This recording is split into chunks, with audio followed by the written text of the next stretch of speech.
est dans un état de droit en Guinée.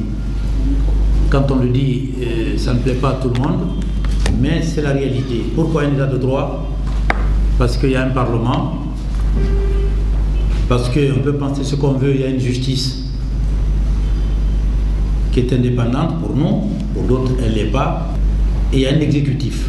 Dès lors qu'il y a ces trois pouvoirs qui existent en réalité dans un pays, donc ce pays rentre dans le processus de démocratisation. Alors, quand on dit qu'on est un état de droit, ça ne résout pas tout. Ça veut dire aussi qu'il faut que dans notre pays, les lois soient respectées, et par tout le monde. Chaque fois qu'il y a mort d'homme ou blessé grave, la justice ouvre une information judiciaire. Une procédure criminelle, c'est pas une kermesse, attention. Quand la procédure est ouverte devant un juge d'instruction, il commence à instruire. Souvent, c'est des procédures contre X. Ça veut dire qu'on ne connaît pas l'auteur de l'infraction. Quand on ne connaît pas l'auteur de l'infraction, elle est ouverte contre X et ensuite le juge fait ses investigations. La police est saisie ou la gendarmerie, les OPJ, chacun fait son travail et les choses reviennent au magistrat. Et ça peut prendre des mois, voire des années. Voyez-vous, en France, les procédures criminelles peuvent durer plusieurs années. En Côte d'Ivoire, à côté de nous, au Sénégal, c'est la même chose.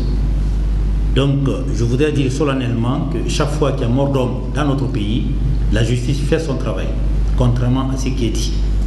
Le procureur général est à côté de moi et quand une information est ouverte, et ensuite, effectivement, il appartient à la fois au magistrat instructeur, mais également au parti de faire diligence.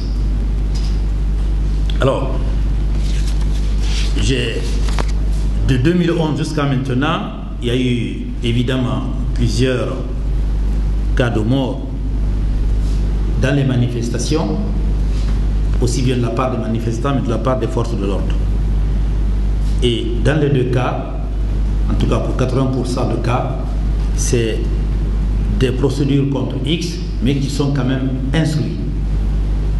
Et actuellement, ceux qui disent que les forces de l'ordre ne sont pas poursuivies, actuellement, monsieur le ministre de l'administration du territoire le confirmera, on a un capitaine de police qui est en prison actuellement, qui est poursuivi pour assassinat, puisque le jeune qui a été tué, il a été découvert que c'était lui.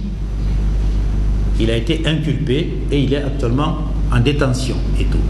Donc quand c'est contre X, il faudrait arriver à identifier la personne effectivement qui est auteur de ce type d'infraction.